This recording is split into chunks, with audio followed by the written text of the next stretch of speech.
Correct. Next chapter boats and streams.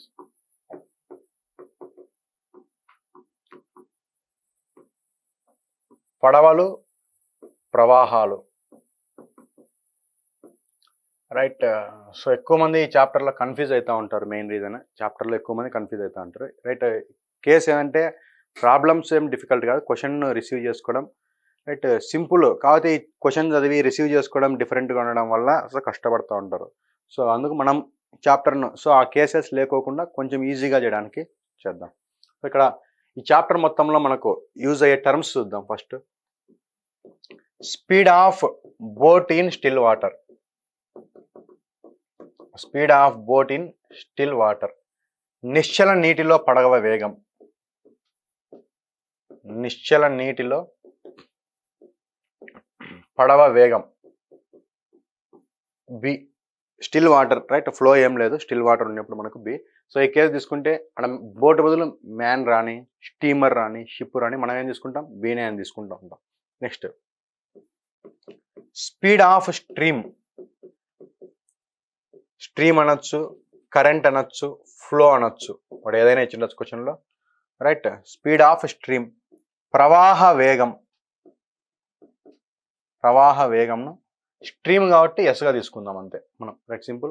Boat అయితే in still water అయితే B. Right. Stream ఎంత అంటే S. Next speed of boat in upstream. Upstream or against the stream or opposite to the stream, ఏదైనా case ఏమైనా. Right. ఏటి ఎదురులో. ఏటి ఎదురులో. ఏటి ఎదురులో పడవ వేగం.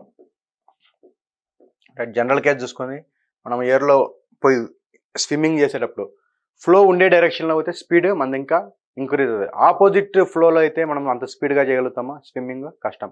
సో ఎందుకంటే ఫ్లోకు ఆపోజిట్గా మూవ్ అవుతున్నాం అన్నప్పుడు మన స్పీడ్ ఏమవుతుంది, డిక్రీజ్ అవుతుంది. ఎంత డిక్రీజ్ అవుతుంది, స్ట్రీమ్ ఎంత ఉంటే అంత. So B minus S. ఓకేనా. బి మైనస్ ఎస్ అనేది అప్ స్ట్రీమ్లో. డౌన్ స్ట్రీమ్కి వచ్చేసరికి speed of boat in downstream. ఏటి వాలులో. ఏటి వాలులో. రైట్. తెలుగులో ఇంకో విధంగా అనొచ్చు ప్రవాహ వ్యతిరేక దిశ, ప్రవాహ దిశ. ప్రవాహం ఏదైతే అవుతుందో అదే దిశలో అని. సో ఏటి వాలులోకి వచ్చేసరికి స్పీడ్ ఏమవుతుంది మనకు, బి ప్లస్ ఎస్. స్ట్రీమ్ ఎంత ఉంటే అంత ఇంక్రీజ్ అవుతుంది. ఇవి 4 కేసెస్. సో వీటిని బట్టే చేస్తూ ఉంటాం ప్రతిసారి. B S, B minus S, B plus S ఇవే తీసుకుంటాం మనం, వేరే టర్మ్ అయితే తీసుకోం. Boat stream, boat stream. Right. దీన్ని ఈజీగా ఉండేదానికి నేను ఇట్లా యారోస్ యూజ్ చేసి చేస్తాం. రైట్. ట్రీ టైపే ఈ టైప్లో చేస్తాను నేను. ఆ మధ్యలో ఉండేది స్పీడ్ ఆఫ్ బోట్. మధ్యలో ఉండేదాన్ని స్పీడ్ ఆఫ్ బోట్. పైకి పైకి వెళ్తానా. రైట్. సో పైకి అంటే ఏటికి ఎదురు అప్ స్ట్రీమ్. కిందికి వచ్చేసరికి డౌన్ స్ట్రీమ్, ఏటి వాలు. కిందికి ఫ్లోతో పాటు మూవ్ అవుతున్నా. ఫ్లో ఇక్కడ ఉంది, ఫ్లో ఇక్కడ ఉంది. ఫ్లో పైకి వెళ్తానా అంటే తగ్గుతుంది స్పీడ్, బి మైనస్ ఎస్ అవుతుంది. కిందికి వచ్చేటప్పుడు బి ప్లస్ ఎస్. ఓకేనా. రైట్. ఈ యారోను గుర్తుపెట్టుకుందాం. సపోజ్ క్వశ్చన్ ఏ విధంగా ఉంది. నిశ్చల నీటిలో పడవ వేగం 10, ప్రవాహ వేగం 2 అన్నా. అప్ స్ట్రీమ్లో ఎంత అంటే 10 - 2 8. డౌన్ స్ట్రీమ్లో ఎంత 10 + 2 12. ఈ టైప్లో చేస్తాను. అర్థమవుతుంది అనుకుంటున్నాను నేను చెప్పేది. ఈ ప్రొసీజర్ నేను యూజ్ చేసుకొని చేస్తాను. రైట్. ఒకవేళ ఏటికి ఎదురులో అప్ స్ట్రీమ్లో స్పీడ్ 10, డౌన్ స్ట్రీమ్లో వచ్చేసరికి 18 అయితే speed of boat in still water ఎంత, స్పీడ్ ఆఫ్ స్ట్రీమ్ ఎంత, 18 - 10 ఎంత, 8 అనేది పైన ఒక స్ట్రీమ్ కింద ఒక స్ట్రీమ్, 2 స్ట్రీమ్లు ఉన్నాయి. రెండింటికి డివైడ్ చేసి ఎంత అవుతుంది, స్ట్రీమ్ సేమ్ 4 అంటే స్పీడ్ ఆఫ్ స్ట్రీమ్ ఎంత 4, బోట్ ఎంత 10 + 4 ఆర్ 18 - 4 14. అర్థమవుతుంది. ఈ టైప్ చేయడం వల్ల ఏమవుతుందంటే మ్యాక్సిమం మనకు ఉండే కన్ఫ్యూజన్ అంతా ఆల్మోస్ట్ రిమూవ్ అయిపోతుంటుంది. రైట్. దాంట్లో మిడిల్ ఏం చేస్తున్నాం, speed of boat in still water. అక్కడ బోటా మనిషా ఇంకా ఏదన్నా స్టిల్ వాటర్లో మధ్యలో. రైట్. ఈ 2 కేసెస్ స్ట్రీమ్. పైకి పోతే అప్ స్ట్రీమ్, డౌన్కి వస్తే పైకి పోయే కొద్దీ మైనస్ అవుతుంది, కిందికి వచ్చే కొద్దీ ప్లస్ అవుతుంది. రైట్. ఇది క్లియర్ అంటే క్వశ్చన్స్లోకి వెళ్తే right. Distance time speed relation మనకు తెలుసు. Distance equal speed into time, speed equal distance by time. Yes, ఇది ఓకేనా? ప్రాబ్లమ్స్ చేద్దామంటే ఎంటర్ అయ్యేది, ఇంకా వేరే టైప్ ఏం లేదు దీంట్లో. యావరేజ్ స్పీడ్ అంటే ఏమని అర్థం? ఒక డిస్టెన్స్కు ఒక పడవ ఒక ప్లేస్కు వెళ్ళి మళ్ళీ రిటర్న్ వచ్చింది, రైట్, ఎక్స్ కిలోమీటర్తో వెళ్ళింది, అప్ స్ట్రీమ్ స్పీడ్తో వెళ్ళింది. వచ్చేటప్పుడు కంపల్సరీ ఏమంటుంది? వెళ్ళేటప్పుడు అప్ స్ట్రీమ్, వచ్చేటప్పుడు downstream. So 2xy by x plus y ఇక్కడ కూడా మనం అప్లై చేసుకోవచ్చు, రైట్. రిమైనింగ్ అంతా యాజ్ ఇట్ ఈస్గా డిస్టెన్స్ స్పీడ్ ఏదైతే చేస్తామో అదే చేస్తాము. కాకపోతే ఇక్కడ ఈ కాన్సెప్ట్ బోటు స్ట్రీమ్ అని కన్ఫ్యూజ్ కాకుండా ఉండడానికి ఈ యారోస్ యూజ్ చేస్తాను నేను, రైట్. ఫార్ములాస్ చూసింటారు మీరు. Speed of upstream downstream ఇచ్చినప్పుడు speed of boat in still water ఎంత అంటే upstream plus downstream by 2 అని, downstream minus upstream by 2 అని. నేను ఆ ఫార్ములాస్ రాయడంలో ఇక్కడ అంతే, కానీ చేసే ప్రొసీజర్ అదే, రైట్. 18 మైనస్ 10 అంటే down stream minus up stream, 8/4 and 8/2 అంటే 4. కాబట్టి నేను 8ను 4/4గా డివైడ్ చేస్తున్నాను. కొంచెం ఈజీ కేసెస్లో ఈ ఈ మెథడ్ వల్ల మనకు ఈజీ ఎందుకు అవుతుంది అనేది ప్రాబ్లమ్స్ చూస్తే తెలుస్తుంది కొంచెం, రైట్. సో కాన్సెప్ట్ వరకు ఇంతే, ఇంకా వేరే ఏం లేవు. బి అంటే speed of boat in still water. నేను బి ఎక్కడ యూజ్ చేసుకున్నాను? అప్ స్ట్రీమ్ అని వస్తే బి మైనస్ ఎస్ఏ తీసుకుంటా నేను, యుఎస్ అదంతా రాయను. ప్రవాహ వ్యతిరేక దిశ లేదా ఏటి ఎదురు అని కనపడితే నేనేం తీసుకుంటా? B minus S. ఏటి వాలులో స్పీడ్ ఎంత లేదా ప్రవాహ దిశలో స్పీడ్ ఎంత? అలాంగ్ ది స్ట్రీమ్, ఇలా అగెయిన్స్ట్ ది స్ట్రీమ్ అంటున్నా, అక్కడైతే along the stream, downstream అనొచ్చు, అలాంగ్ ది స్ట్రీమ్ అని అనొచ్చు, రైట్. ఓకే, క్వశ్చన్స్ చూద్దాం, రైట్. ఫస్ట్ క్వశ్చన్ చదవండి, ఆన్సర్ చెప్పండి. A boat covers 32 kilometres in 40 minutes going in the direction of stream. In the direction of stream అంటే అర్థం డౌన్ స్ట్రీమా అప్ స్ట్రీమా? Right, downstream. In the direction of stream అంటే అర్థం డౌన్ స్ట్రీమ్. అంటే వాడు మాట్లాడేది ఈ కింద పార్ట్ గురించి, డౌన్ స్ట్రీమ్ గురించి. ఏమన్నాడు? 32 కిలోమీటర్స్ను రైట్ 40 minutesలో వెళ్తుంది అన్నాడు. తర్వాత if speed of stream is 10, speed of stream అంటే ఇది 10 వాడు ఇచ్చినాడు. అయితే పడవ వేగం ఎంత, రైట్. అయినా పడవ వేగం ఎంత? Find the speed of boat. Speed of boat అని అడిగితే స్టిల్ వాటర్ అని డిఫాల్ట్గా తీసుకుంటాం, up stream down stream mention చేయాలి, రైట్. 32 40 డిస్టెన్స్ ఉంది, టైం ఉంది, స్పీడ్ ఏమవుతుంది? 32/40 ఇంటూ 60, రైట్. కింద బై 60 అగైన్ ఇంటూ 60 అవుతుంది. So 22 right, 23s 2 1s 2 16, 16 into 3 48. 48 kmph అనేది డౌన్ స్ట్రీమ్లో అయితే బోట్ వాల్యూ ఎంత? 48 మైనస్ 10 38 kmph. క్లియరా? ఒకవేళ అప్ స్ట్రీమ్లో ఎంత? Minus 10 again 28 kmph, right. పైకి పోయే కొద్దీ తగ్గుతుంది, కిందికి వచ్చే కొద్దీ పెరుగుతుంది, 28 kmph. క్వశ్చన్ ఈ విధంగా ఉంది. అదే పడవ ఏటికి ఎదురులో 56 కిలోమీటర్లను ఎంతసేపట్లో ప్రయాణిస్తుంది? స్పీడ్ ఎంత వచ్చింది? 28, 56/28 2 hours. అట్లా మనం చేస్తా ఉన్నాం, కన్ఫ్యూజ్ లేకుండా ఉండడానికే ఇది జస్ట్, రైట్. క్లియరా? నెక్స్ట్ క్వశ్చన్ ఉంది. ఏ boat covers 2 kilometers in 8 minutes going in the opposite direction of stream. If speed of stream is 3 kmph, find the speed of boat. ఒక పడవ ప్రవాహ వ్యతిరేక దిశ అంటే పైన 8 నిమిషాలలో 2 కిలోమీటర్లు ప్రయాణించను. అయితే ప్రవాహ వేగం 3 కిలోమీటర్లు, ప్రవాహ వేగం 3 కిలోమీటర్లు అయినా పడవ వేగం ఎంత? సో ఏమవుతుంది? 2/8 ఇంటూ 60 అంతేనా? Distance by time 2 1s 2 4s 4 1s 4 15s 15 kmph అనేది అప్ స్ట్రీమ్ అయితే పడవ వేగం ఎంత? కిందికి వస్తుంది, 15 + 3 18 kmph. ఓకేనా? క్లియర్? 18 kmph. ఎస్, ఒక 2-3 క్వశ్చన్లు చేస్తే క్లారిటీ వస్తుంది first, right. No problem. 15 + 3 18 kmph. Next question ఉంది. Speed of boat in still water is 12 kmph. నిశ్చల నీటిలో పడవ వేగం 12 kmph, 12 kilometre. Boat can cover 20 kilometers in 2.5 hours in upstream. అప్ స్ట్రీమ్లో 20 కిలోమీటర్లను 2.5 గంట అంటే స్పీడ్ ఎంత అవుతుంది? 20/2.5 8, రైట్. డైరెక్ట్ చేస్తున్నాం, 8 kmph వచ్చేసింది అప్ స్ట్రీమ్లో. స్ట్రీమ్ ఎంత అయింది? 8 నుండి 12 అయింది, ఎంత అయింది? Speed of stream 4. So again speed of stream 4. Down stream speed ఎంత? ఎస్, ఒక క్లారిటీ వస్తుంది. అయితే అయితే 40 కిలోమీటర్ల దూరంను ఏటి వాలులో ఎంతసేపటికి ప్రయాణించును? ఏటి వాలులో how much time boat will cover 40 kilometres going in downstream. Downstream లో స్పీడ్ ఉంది, రైట్. 40/16 అనేది మనకు కావాల్సిన రిక్వైర్డ్ టైం ఎంత? 40/16. 8 2s 8 5s 5/2 nothing but 2.5 hours. 2.5 hours. Doubt ఏమన్నా ఉందా?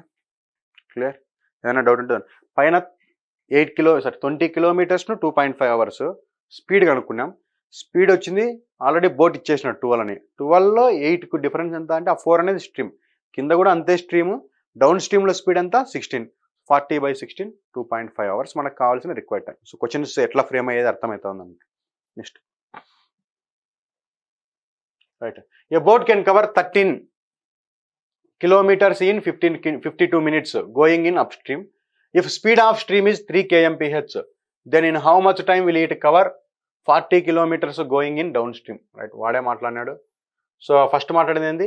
ఈ పడవ ఏటికి ఎదురులో 52 నిమిషాలలో 13 కిలోమీటర్లు. అంటే ఇక్కడ స్పీడ్ ఎంత? 13/52 into 60. 13 1s 13 4s 4 1s 4 15s. Up stream లో స్పీడ్ 15, రైట్, kmph. స్ట్రీమ్ ఎంత అన్నాడు? 3. అగైన్ ఇక్కడ కూడా స్ట్రీమ్ 3. డౌన్ స్ట్రీమ్ ఎంత అవుతుంది? 15 + 3 18, 18 + 3 21. ఒకవేళ speed of boat in still water అడిగితే 18 kmph ఆన్సర్ అయిపోయేది. డౌన్ స్ట్రీమ్ అవసరం లేదు. అది తర్వాత చూద్దాం. In how much time will it cover 40 kilometers going in downstream? ఏటి వాలులో 40 కిలోమీటర్లు వెళ్ళుటకు పట్టు కాలం ఎంత? సో ఇక్కడ 40 kilometers ట్రావెల్ చేయాలంటే 40/21 hours, nothing but 119/21 hours.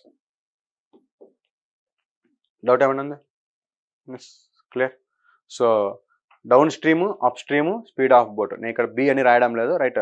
కావాలంటే రాసుకోండి. బి 18 స్ట్రీమ్ వాడే ఇచ్చినాడు ఎస్ అనేది. Okay, next question, right. ఒక పడవ ఏటికి వాలులో 49 కిలోమీటర్లను 3.5 గంటలలో ప్రయాణించును. అదే ఏటి ఎదురులో అంతే దూరాన్ని 4 గంటల 54 నిమిషాలలో వెళ్ళును. అయినా నిశ్చల నీటిలో పడవ వేగం ఎంత మరియు ప్రవాహ వేగం ఎంత? రైట్, చూద్దాం. డైరెక్ట్ ఇలా క్వశ్చన్ ఇక్కడ, right. A boat can cover 3.5 hours in downstream of 49 kilometers. డౌన్ స్ట్రీమ్లో 49 kilometersను 3.5 hours అంటున్నాడు. అంటే 49/7/2 7 1s 7 7 7 2s ఎంత? 14 kmph అనేది డౌన్ స్ట్రీమ్ స్పీడ్ ఇచ్చినాడు, రైట్. అంతే దూరాన్ని, right, while going in up stream can cover same distance in 4 hours 54 minutes. Same 49/4 54/60 nothing but, right, 6 9s 6 10s 10 4s 40 + 9 49/10. 49 cancel అయిపోతే అప్ స్ట్రీమ్లో 10 kmph. 14 - 4 10. అంటే స్ట్రీమ్ ఎంత? 2 boat ఎంత? 12. వాడికి కావాల్సింది speed of boat in still water 12 kmph, speed of stream is 2 km. So boat అయితే 12 kmph, stream అయితే 2 kmph. Doubt ఏమైనా ఉందా? Yes, clear. సో వాడు ఇచ్చిన దాని నుండి ఒకటి రాసుకుంటున్నాం, దాని నుండి ఇంకోటి ఫైండ్ అవుట్ చేస్తాం, దాని నుండి ఇంకోటి మనం ఫైండ్ అవుట్ చేస్తా అవసరం, right. Next question, time taken by a boat going in downstream is half of time taken by boat going in upstream. If speed of boat still water is 9 kmph, then find speed of stream. ఎంత answer? ఏ type చేస్తాను ఎంత? ఆలోచించండి, question కొంచెం ఆలోచిస్తే చెప్పచ్చు. ఒక ఏటి వాలులో ఒక పడవ గమ్యాన్ని చేరే సమయము ఏటి ఎదురులో సమయానికి సగం. ఏటి ఎదురులో టైం 2 అయితే ఇక్కడ టైం ఎంత? 1, అంతేనా? Speed and time are inversely proportional. ఇక్కడ స్పీడ్ 1 అయితే ఇక్కడ ఎంత అవుతుంది? స్పీడ్ డౌన్ స్ట్రీమ్లో ఎక్కువ. Speed 1, right. ఈ డిఫరెన్స్ ఎంత? 2 - 1 అంటే స్ట్రీమ్ ఎంత? 0.5 రాయచ్చా రాయలేమా? రైట్. బోట్ ఎంత? 1.5 రైట్ అయినా. తర్వాత వాడే ఇచ్చినాడు if speed of boat in still water is అంటే ఈ 1.5కి 9 అయితే రైట్ స్పీడ్ ఆఫ్ స్ట్రీమ్ 0.5కి ఎంత 0.5 1.5 ఇంటూ 6 0.5 ఇంటూ 6 ఎంత అంటే 3.0 నథింగ్ బట్ 3 kmph. డౌట్ ఏమన్నా రైట్ ఐ మీన్ అనలైజింగ్ వస్తే మనకు అప్లికేషన్ ఐడియా వస్తుంది అనుకున్నాం రైట్ క్లియర్. డౌట్ ఉంటే అడగండి. ఇక టైము ఏటికి ఎదురులో తీసుకునే టైము లో కంటే వాళ్ళలో సగం టైం అయితే 2:1 స్పీడ్ వచ్చేసరికి రైట్ ఎదురులో తక్కువ వాళ్ళలో ఎక్కువ. ఆ కాన్సెప్ట్ ఉంటే చాలు క్లియర్గా చేసేయచ్చు. Yes okay. Next question right time taken by a boat to cover certain distance going in upstream is 3 times that of going in downstream. Right ఏటికి ఎదురులో ఒక పడవ గమ్యాన్ని చేరుకునే సమయం ఏటి వాలులో చేరే సమయానికి 3 రెట్లు. ఏటి వాలులో టైం 1 అయితే రైట్ ఎదురులో ఎంత అంటున్నాడు 3 times అది వచ్చింది రైట్. రివర్స్ స్పీడ్ ఏమవుతుంది ఇక్కడ 1 ఇక్కడ 3 3 - 1 2 అంటే ఇక్కడ 1 స్ట్రీమ్ 1 బోట్ ఎంత 1 + 1 2 అయితే వాడు speed of stream is 2 kmph 1కి 2 kmph అయితే బోట్ ఇన్ స్టిల్ వాటర్ ఈ బోట్ ఎంత 2కు ఎంత 1 × 2 2 × 2 4 kmph 4 రైట్ 2 × 2 4 kmph. రైట్ ఫాస్ట్గా చేసుకోవచ్చు రైట్ ఓకే. నెక్స్ట్ క్వశ్చన్ క్లియరా right right a boat moves downstream at the rate of 12 kmph and upstream at 4 kmph. Find the speed of boat in still water and speed of current. ఒక పడవ ఏటి వాలులో 12 kmph ఏటి ఎదురులో 4 kmph వేగంతో వెళ్ళను. అయినా నిశ్చల నీటిలో పడవ వేగము ప్రవాహ వేగం ఎంత? సో 12లో 4 అయితే 8 4 4 స్ట్రీమ్ ఎంత 4 kmph బోట్ ఎంత 4 + 4 8 kmph. రైట్ ఇంతే అడిగింది రైట్ అడిగింది అది direct question. Yes clear. Next question చూద్దాం right speed of boat in still water is 12 kmph and speed of stream is 3 kmph. Find the time taken by boat to cover 20 kilometers going in downstream and returning in opposite direction. నిశ్చల నీటిలో పడవ వేగం 12 km/h ప్రవాహ వేగం 3 ఏటి వాలులో 20 కిలోమీటర్ల దూరాన్ని ప్రయాణించి వ్యతిరేక దిశలో తిరిగి రావడానికి ఎంత సమయం పడుతుంది? సో అప్ స్ట్రీమ్ అయితే 9 డౌన్ స్ట్రీమ్ అయితే 15 రైట్. వెళ్ళేటప్పుడు వాలు అంటే 20 బై టైం ఎంత 15 టోటల్ టైం రాస్తున్నా మొత్తం. వచ్చేటప్పుడు ఎదురు 20 బై ఎంత 9 అంతేనా కావాల్సింది. టోటల్ టైం ఎంత T1 + 20/15 + 20/9 రైట్. 15కు 9కు ఎల్సిఎం ఎంత అంటే 45 23 is 60 plus 25 is 100. So value తీసుకుంటే 160/45 160/45 5 9s 5 3s 2s 32/9 hours nothing but 3 5/9 hours nothing but right into 60 చేసినప్పుడు 3 hours 3 3s 320 100/3 అంటే 33 minutes 33 1/3 1/3 అంటే again 20 seconds 3 hours 33 minutes 20 seconds ఆ విధంగా రాయొచ్చు మనం రైట్. ఇది ఉంటే నో ప్రాబ్లం, ఇది ఉంటేనే మళ్ళీ ఎక్స్ట్రా టైం తీసుకుంటారు రైట్ ఓకేనా. So clear right. ఈ క్వశ్చన్లో యావరేజ్ స్పీడ్ అయినా అడగచ్చు రైట్. 2 రకాల యావరేజ్ స్పీడ్ ఎంత వెళ్ళేటప్పుడు ఎంత వెళ్తాడు 15 వచ్చేటప్పుడు ఎంత డైరెక్ట్ యావరేజ్ స్పీడ్ అంటే ఏమవుతుంది 2 xy/x + y mean 24 3 3s 3 8s 2 1s 2 4s 15 3s right. ఇది యావరేజ్ స్పీడ్ వెళ్ళేటప్పుడు 20 వచ్చేటప్పుడు 20 మొత్తం ఎంత 40 కిలోమీటర్ల డిస్టెన్స్ 40/45/4 44 160/45 ఇదే వస్తుంది. యావరేజ్ స్పీడ్ ఫైండ్ అవుట్ చేసి ఏం చేయొచ్చు ఇట్లా ఏం చేసుకోవచ్చు ఎట్లా చేసినా no problem. Yes clear? Doubt ఏమైనా ఉందా? Okay right. సో ఈ టైపే బెటర్గా ఉంటుంది మీకు, ఎందుకంటే ఒక వేలో ఉన్నాం కాబట్టి అంత అలా ఆలోచిస్తే సేమ్ ఫాస్ట్గా చేసుకుంటూ పోవచ్చు. ఇక్కడ క్యాన్సిల్ చేయొచ్చు 5 4s 5 3s అని, నేను చేయలేదు, డైరెక్ట్ చేసినాం అంతే. Next question. Speed of a boat in still water is 18 kmph. Still water అని కనబడితే ఒకవేళ నువ్వు ఫిగర్ వేస్తే ఏం రావాలి నీకు? ఆ మధ్యలో 18 అనేది నీకు మైండ్ లెక్క. రైట్. స్ట్రీమ్ 6 అన్నాడు అంటే 6. రైట్. నిశ్చల నీటిలో పడవ వేగం 18 kmph మరియు ప్రవాహ వేగం 6 అంటే పైన ఎంత అవుతుంది? 12. కింద ఎంత అవుతుంది? అంతే కదా, 18 + 6 18 - 6. అయితే 30 కిలోమీటర్ల దూరాన్ని వాలులో ప్రయాణించి మళ్ళీ ఎదురులో తిరిగి రావాలన్నా ఎంత టైం పడుతుంది? టోటల్ టైం ఎంత? సో మళ్ళీ అన్ని రాయాల్సిన అవసరం లేదు. 30/12 + 30/24. 30/24. Right. So 12 2s 6 4s 6 5s 3 4s 3 5s 3 10s 10/4 5/4 అంటే value 15/4 hours, nothing but 3/4 hours, nothing but 3 hours 45 minutes. Right. So ఒకసారి మనకు ప్రొసీజర్ అవుతుంది 30/12 + 30/24 అనేది తెలిస్తే చాలు, ఇక చేసేసుకోవచ్చు.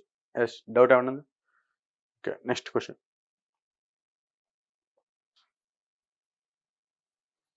A boat can cover 12 kilometers in 40 minutes going in still water. If speed of stream is 2 kmph, then find average speed of boat in still water. Right. ఈ case చెప్పండి ఆన్సర్. ఒక పడవ నిశ్చల నీటిలో 12 కిలోమీటర్లను 40 నిమిషాలు, 12 కిలోమీటర్లను 40 నిమిషాలు అంటే ఇక్కడ స్పీడ్ ఎంత? 12/40 × 60. రైట్. 18 kmph అనేది మనకు స్టిల్ వాటర్లో. స్ట్రీమ్ 2 అన్నాడు అంటే పైన 16 కింద 20. వాడింది find average speed of boat in still water. Right. Average beat of right అయినా నిశ్చల నీటిలో సగటు వేగం ఎంత? Right. Right. 2ab/x + 2 × 6. Right. 2 × 16 × 20/30 4 5s 4 9s 16 5s 80 80 × 2 160/9 kmph average speed కాబట్టి 9 1s 9. రైట్. 70 9 7s 63 పోతే 17 7/9 kmph. ఎస్ క్లియరా? డౌట్ ఉందా? రైట్. సో వాడు ఇచ్చిన కేసెస్ను ఇక్కడ speed of boat in still water అనేది ఫైండ్ అవుట్ చేస్తున్నాం. స్ట్రీమ్ని బట్టి అప్ స్ట్రీమ్ డౌన్ స్ట్రీమ్ అనుకుంటే యావరేజ్ ఉంటుంది. Next question. A boat covers 24 kilometers upstream and 36 kilometers downstream in 6 hours. ఇక్కడ ఏమంటున్నాడు?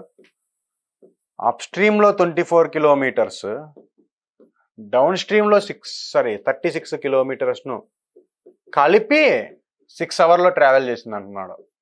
అంతేనా? కలిపి 6 hours.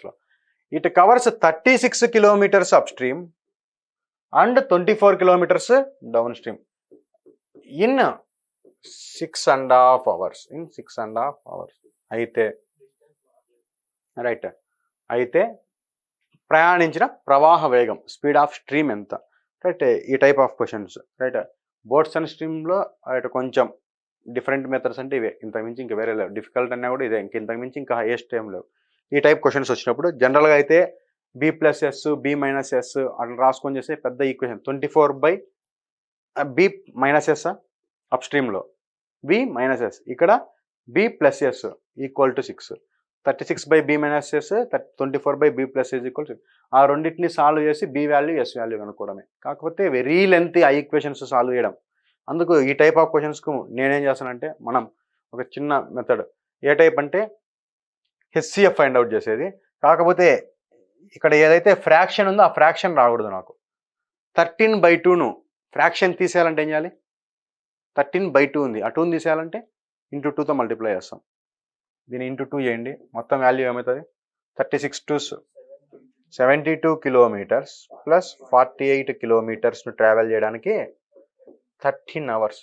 రైట్, ఓన్లీ ఫ్రాక్షన్ వస్తే అలా చేస్తాం, ఫ్రాక్షన్ లేకుంటే డైరెక్ట్ చేస్తాం.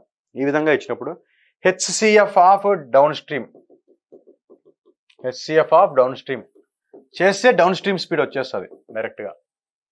ఎంత హెచ్సిఎఫ్ ఆఫ్ డౌన్ స్ట్రీమ్ ఎంత? 36కు 48కు, రైట్, 12. రైట్, అదే 36కు 24కు అయినా 12, రైట్. కానీ నేను అది కన్సిడర్ చేయడంలే, ఫ్రాక్షన్ను తీసేసే కన్సిడర్ చేస్తున్నా. 36కు 48కు స్పీడ్ ఆఫ్ డౌన్ స్ట్రీమ్ ఎంత వచ్చింది నాకు? 12 kmph. HCF of down stream speeds తీసుకుంటే 12 kmph. ఇప్పుడు చూద్దాం, రెండిట్లో ఏదో ఒకటి తీసుకోండి ఈక్వేషన్. 48/12 ఎన్ని hours? 12 1s 12 4s 4 hours. Total 13 hours. 4 hours పోతే రిమైనింగ్ ఎన్ని అవర్స్? 9 అవర్స్. 72/9 ఇక్కడ స్పీడ్ ఎంత? Up stream speed 8 kmph. Hours వేసుకున్నాం, స్పీడ్ వచ్చింది. సో డౌన్ స్ట్రీమ్ స్పీడ్ 12 అయితే అప్ స్ట్రీమ్ స్పీడ్ ఎంత? 8 kmph. నథింగ్ బట్ ఇక్కడ 12, ఇక్కడ 8. బోట్ ఎంత? స్ట్రీమ్ ఎంత? 12 - 8, రైట్. 2 2 బోట్ ఎంత అంటే 10. వాడు ఏది అడిగితే అది అడిగింది. ఇక్కడ వెలాసిటీ ఆఫ్ కరెంట్, ప్రవాహ వేగం ఎంత? 2 kmph. ఇదేం తీసుకో, హెచ్సిఎఫ్ రెండిట్లో ఏదో ఒకటి. అప్ స్ట్రీమ్కు ఎక్కడా తీసుకోకూడదు, ఓన్లీ డౌన్ స్ట్రీమ్ తీసుకుంటేనే వచ్చేది, రైట్. అప్ స్ట్రీమ్కు కాదు, ఓన్లీ డౌన్ స్ట్రీమ్కి, రైట్. ఈ type of question number of practice చేయంగా దీనికి మనం, రైట్, ఒక సొల్యూషన్ కోసం. సపోజ్ ఇక్కడ చెక్ చేసుకుని, ఓకే, 36/12 ఎంత? 3 అవర్స్. 6లో 3 అవర్స్ పోతే రిమైనింగ్ టైం 3. 24/3 8 kmph. ఏది చేసినా సేమ్ మారదు. ఎస్, ఓకేనా. ఈ టైప్ ఆఫ్ క్వశ్చన్స్ ఒకటి కొంచెం కాన్షియస్గా ఒక 2 3 ఉన్నాయి, ఇట్లే కంటిన్యూ, రైట్. ఇంతకు మించి ఇంకా వేరే ఏం డిఫికల్ట్ ఉండదు, రైట్. ఓకే, చూద్దాం నెక్స్ట్ క్వశ్చన్.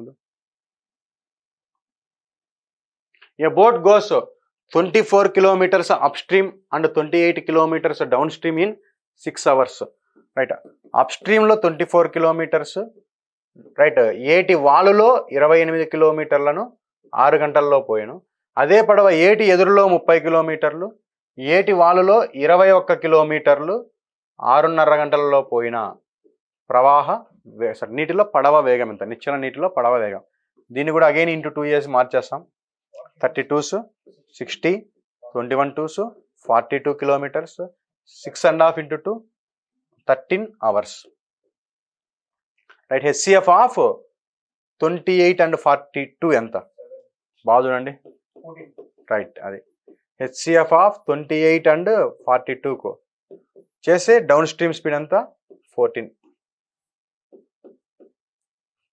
అదే నువ్వు 28 21కి చేస్తే ఎంత వస్తుంది? 28కు 21కి చేస్తే ఎంత వస్తుంది? 7, రైట్. అంతే. అందుకు మనం ఫ్రాక్షన్ లేకుండా తీసేస్తున్నాం, రైట్. నువ్వు 7 తీసుకున్నావు అనుకోండి సపోజ్, ఇక్కడ ఏమవుతుంది? 7 4s. 6లో 4 పోతే రిమైనింగ్ ఎన్ని? 2 అంటే 24/2 అంటే 12. అప్ స్ట్రీమ్లో 12, డౌన్ స్ట్రీమ్లో 7. పాసిబిలిటీ ఉందా? ఎక్కడా పాసిబిలిటీ. అప్ స్ట్రీమ్లో always less than downstream ఉంటుంది, అందుకోసం ఈ కేసు, అంతే, ఇంకేం లేదు. సో ఏనా 14, ఓకే. 14 చేస్తే ఇక్కడ ఎన్ని అవర్స్ వస్తుంది? 3 hours. 13లో 3 పోతే రిమైనింగ్ 10 hours. 60/10 అంటే 6 kmph. 14 6, రైట్. డిఫరెన్స్ 8 అంటే 4 4, మధ్యలో ఎంత? 10 kmph. వానికి కావాల్సింది బోట్ అయితే 10, స్ట్రీమ్ అయితే 4 kmph. Any doubt, right. So ఇది నెంబర్ ఆఫ్ క్వశ్చన్స్ ప్రాక్టీస్ చేయంగా నేను ఇచ్చే conclusion, HCF of down stream speeds after removing the fraction in time. ఓకేనా.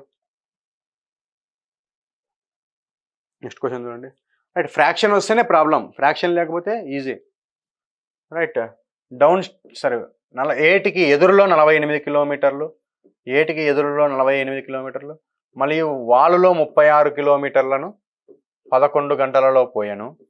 నెక్స్ట్ కేస్, అదే పడవ ఏటికి ఎదురులో 36 kilometersలను, వాలులో 48 kilometersలను 10 గంటలలో పోయాను. ఫ్రాక్షన్స్ లేవా, డైరెక్ట్గా ఈ రెండింటికి హెచ్సిఎఫ్ తీసుకుంటాం. 36కు 48కి హెచ్సిఎఫ్ ఎంత? రైట్. 12 అనేది డౌన్ స్ట్రీమ్ స్పీడ్, 12 అనేది down stream speed HCF. Next అది కన్సిడర్ 5 అయింది చేయండి, కింద 12 చేస్తే 12 1s 12 3s. 11లో 3 పోతే రిమైనింగ్ ఎంత? ఎయిట్ వన్స్ 8 6 అంటే 6 kmph అనేది అప్ స్ట్రీమ్ స్పీడ్. కింద 12 పైన 6 రైట్, డిఫరెన్స్ 6 ఉంది 3 9 kmph speed of boat in still water. అయితే స్ట్రీమ్ అయితే అడిగింది స్ట్రీమ్ 3 kmph. క్లియర్. సో మనకి ఇక్కడ ఫ్రాక్షన్ వస్తేనే ప్రాబ్లం, ఫ్రాక్షన్ లేకపోతే క్రిస్టల్ క్లియర్. రైట్, ఓకేనా. Next question. Yes, any doubt? A boat goes 72 kilometers upstream. Right, అర్థం కావడానికే 72 kilometers upstream. ఏటికి ఎదురులో 72 కిలోమీటర్లు, వాలులో 64 కిలోమీటర్లను కలిపి 12 గంటల్లో వెళ్తున్నాడు. అయితే అదే పడవ ఎదురులో 54 కిలోమీటర్లు మరియు వాలులో 80 కిలోమీటర్లను 11 గంటలలో ప్రయాణించును. రైట్, ఫ్రాక్షన్ లేదు. హెచ్సిఎఫ్ ఎంత రెండింటికి? 16. Right. So down stream speed 16 by 16 చేస్తాం. 16 1s 16 5s 11లో 5 hours అవుతాయి, రిమైనింగ్ 6 54 కిలోమీటర్స్ అన్నాం. 6 1s 6 9s. Up stream speed ఎంత? 9 kmph. అప్ స్ట్రీమ్ స్పీడ్ ఎంత? 9. రైట్, ఎక్కడైనా ఇదైనా తీసుకోండి. ఇక్కడ 4 12 minus 4 8 hours. 72/8 9. ఏది తీసుకునే రెండిట్లో ఏది తీసుకునే మనకు వచ్చేసి సేమ్. సో 16లో 9 పోతే 7 అంటే పైన 3.5 బోటా అంతా 12.5 kmph speed of boat in still water. అడిగింది స్ట్రీమే. స్ట్రీమ్ ఎంత? 3. ఈ మెథడ్ కంటే వేరే ఏ మెథడ్ చేసినా మీకు రైట్ లెంతీ, ఇది అంత ఈజీ కాదు క్వశ్చన్స్. రైట్, మీరు నార్మల్గా స్లోగా ఒక క్వశ్చన్ నేను సాల్వ్ చేసి చెప్పచ్చు. ఆ ఒక క్వశ్చన్ చేయడానికి నాకు మినిమం స్పీడ్గా చేసినా కూడా 3 to 4 minutes టైం పడుతుంది. రైట్, ఆ టైం వేస్ట్ చేయదలుచుకోలేదు, అందుకని చెప్తున్నాను. రైట్, రేర్ తప్పదు ఆ టైపే చేయాలి అనుకునేప్పుడు, ఎప్పుడు ఈ డిస్టెన్స్ కూడా సరిగా లేదు అనుకునేప్పుడు మనం ఆ కేసు చేస్తాం. ఇక్కడ ఉన్నా కదా almost question. Right, okay. Next question. A man can row upstream at 10 kmph and downstream at 16 kmph. ఒక వ్యక్తి అప్ స్ట్రీమ్లో 10 kmph, డౌన్ స్ట్రీమ్లో 16 kmph వెళ్తాడు. అయితే man's rate in still water. Man అన్నే బోట్ అన్నే అన్ని సేమ్ అదే తీసుకుంటాం. ఒక వ్యక్తి ఎదురులో 10, వాలులో 16. అయితే నిశ్చల నీటిలో ఆ వ్యక్తి వేగం ఎంత? 16 minus 10 6 3. So man's speed in still water ఎంత? 13 kmph. రైట్, ఏమైనా డౌట్ ఉందా? రైట్, సో ఇవి కేసెస్ వచ్చేటివి. ఒకవేళ డిస్టెన్సెస్ ఈక్వల్గా లేకపోయినా, మనకు డిస్టెన్సెస్ ఈకపోయినా యావరేజ్ స్పీడ్ ఫైండ్ అవుట్ చేయొచ్చా? ఎట్లా? 2 into upstream speed downstream speed by 2xy/x+y. ఆ విధంగానే మనకు డిస్టెన్స్తో సంబంధం లేకపోయినా కూడా డైరెక్ట్గా చెప్పచ్చు. ఎస్, ఇంకా నెక్స్ట్ చూద్దాం. Right, okay. ఇవి బోట్స్ అండ్ స్ట్రీమ్స్లో డిఫరెంట్ మోడల్స్. రైట్, తక్కువ ఉండేది మోడల్స్ అన్నీ మనకైతే కొంచెం ప్రాక్టీస్ చేసి ఒక 1 or 2 క్వశ్చన్స్ వేరే టైప్ వస్తాయి. మీరు ప్రాక్టీస్ చేయంగా డౌట్స్ ఉంటే అడగండి. రైట్, క్లారిఫై చేస్తారు. Right, thank you. మిగతాటి నెక్స్ట్ క్లాస్లో కంటిన్యూ చేద్దాం. Right, thank you.